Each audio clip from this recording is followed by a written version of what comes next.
Iran coming out and warning that it's going to target, yeah, and this is quite strange in what they said. British forces in the Chagos Islands if Donald Trump attacks Iran.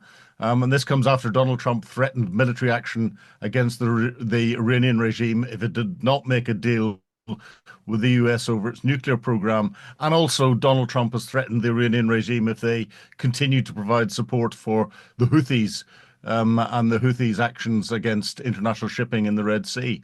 Um, I, I think I'll start on this one because it's Yeah, a go bit ahead, Philip. it's a bit strange. Why the Chagos Islands? Thousands of miles away from Iran, and why not the likes of Cyprus, which is actively supporting U.S. operations, and British Voyager tanker aircraft actually supported the US F-18s that carried out the attack against the Houthis last week that were subject to that infamous signal messaging debacle from the US higher leadership. But Chagos, I think they've chosen Chagos because of a couple of things. One, they're trying to suggest that they've got a new, very, very long range missile capability. Two, because Chagos is in the press, and they've decided that they want to jump on that and talk about the British forces there. There aren't really any British forces there. We let Diego Garcia to the Americans, and they've got a major base there.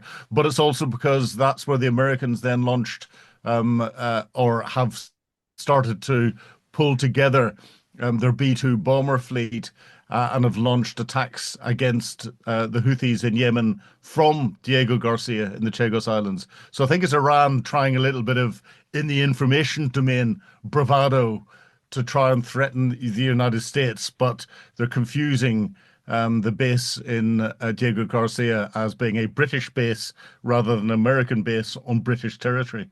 Do you think I've summed that up fairly well?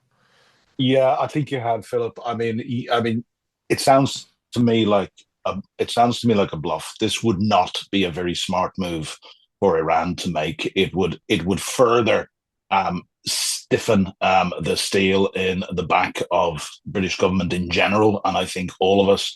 And in what are very challenging times for the transatlantic relationship, it would only help to counteract what's been happening and bring us closer together, I think. So while I'm certainly Yeah. not going to sit here and say I would welcome if they did, I won't say that, but I think it would be a very, very foolish move on Iran's part. I don't think they've thought it through.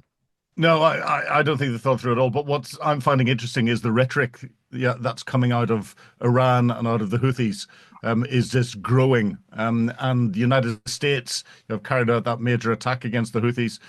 Donald Trump has put a threat to Iran, and Donald Trump has also threatened Iran over its support for Hamas in Gaza and Hezbollah and other groupings operating through the Middle East. And the Houthis themselves have come out with videos to say that they are ready for all-out war with the United States. We're seeing an upping in the rhetoric that's coming out rather than it being diffused, and it's pushing Donald Trump in a way that, Trump, I think, is going to react, and it's not going to be nice. The one thing I'd ask, Philip, have we had any sense of Donald Trump's reaction to what I think you and I would regard as this ridiculous government decision to give the Chagos Islands back? Because I think initially we thought that this would meet with fairly stern resistance from the United States. We don't seem to have heard anything from Donald Yeah. Trump about objecting to what the British government is still proposing to do. Do we have any sense of that, Philip?